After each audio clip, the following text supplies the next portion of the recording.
Let us understand a teacher's responsibility in classroom management, and all you gotta do is to keep on watching. Love me like you say. Darling, tell me all the way. Hey, what's up guys? And you are watching Niel, and we are on our third episode for the Deped ranking interview series. So for today's episode, let us discuss and understand a teacher's duties and responsibilities in managing a classroom environment. Pero wait, bago tayo mag-start, don't forget to hit the subscribe button down there at hit ang notification bell para maging updated kayo sa lahat ng mga episodes natin every single week. At the end of this video, I want you, as a beginning teacher, to understand that a teacher assumes accountability for classroom environment and cultures, conveys reasonable understanding of potential challenges involved in teaching in a high-need school, demonstrates ability to deal effectively with negative student behavior, and persists in offering viable or realistic strategies to deal with classroom management challenges. One duty of a teacher is to create a positive and non-violent classroom that uses a certain disciplinary method. Now, what does a positive and non-violent discipline mean? Well, according to the RPMS PPST 2020 Module Number 5, a positive and non-violent discipline involves the constructive discipline through non-violent, respectful, and diplomatic means. It is a way of disciplining a learner or managing learner behavior through dialogue and counseling. It also avoids the use of punishment such as spanking, verbal abuse, and humiliation. If this is the case, then a positive and non-violent classroom makes sure that number 1, the learners are not afraid to study. Number 2, the learners are not afraid to be themselves. Number 3, the learners feel safe to study. Number 4, the teacher transforms the behavior through constructive discipline. And the number 5, the teacher earns his or her respect from the pupils or the learners and vice versa. Once you are given a class to teach, you immediately assume the responsibility for handling the behavior of every learner. In order to take full responsibility for classroom environment, a teacher should recognize that every learner has a different behavior. Every learner is unique. Every learner needs a unique parenting style. Every learner needs care, assistance, guidance, and nurturing. Every misbehaved learner is not naturally bad, but lost. As teachers, once you acquire and teach a certain class, you must remember all of these things because you are the second parent of those learners. You must understand and take the position of a parent when the learners are in school. Once a teacher takes full responsibility in managing the classroom environment, the teacher should be ready in handling all possible scenarios and challenges inside the classroom. There will be different types of learners with different behaviors. Meron naman tayong mga super energetic na mga estudyante, meron namang manageable, and meron din tayong mga super mahiyain na mga bata na ayaw makipaghalubilo. At kapag nagkaroon ng isang misbehavior sa loob ng classroom, dapat hindi tayo magalit agad. Bakit? Because there are different factors that may contribute to a challenging behavior of a child. Now, here are the factors that may lead to a challenging behavior. Biophysical factor. This factor occurs if the child has a medical condition or disability. Psychological factor. This occurs when a child has emotional trauma or lack of social skills. Historical community factor.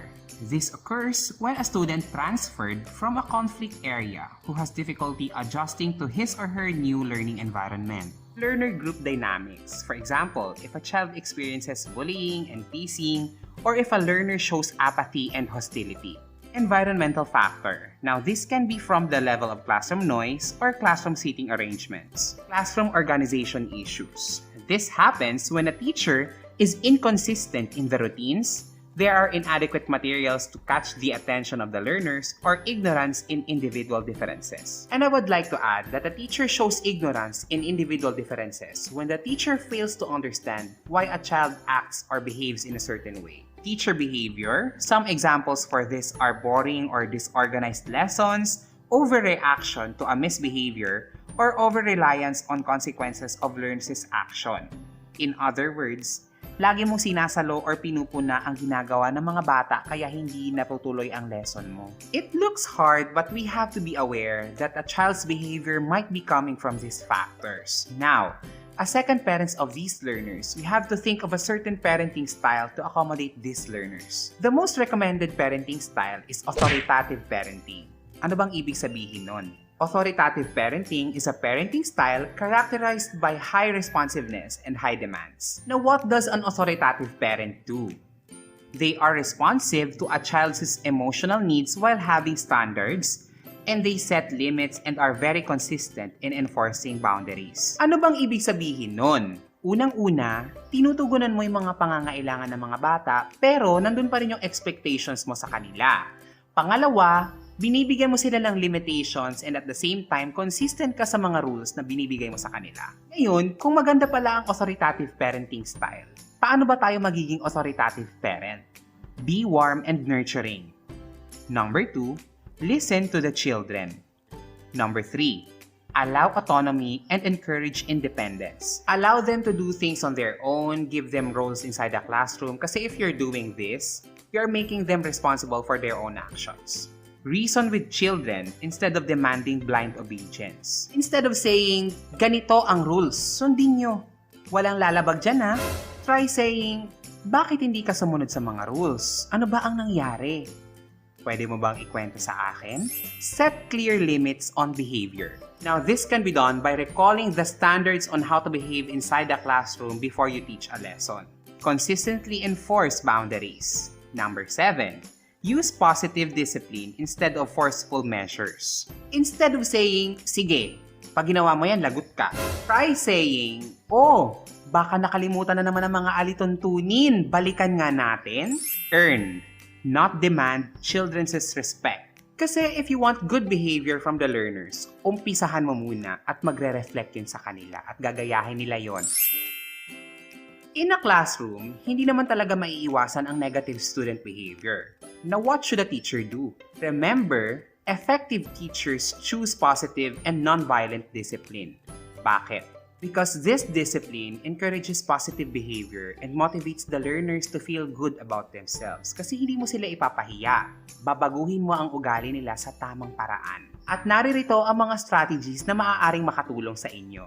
Number 1, talk to the learner after class. Kasi kapag kinausap mo agad ang bata, mapipigilan agad yung misbehavior niya kasi nalaman niya na nakita mo kung anong ginawa niya nung nagtuturo ka. And it also re-establishes the positive discipline kasi nga kakausapin mo siya tungkol doon.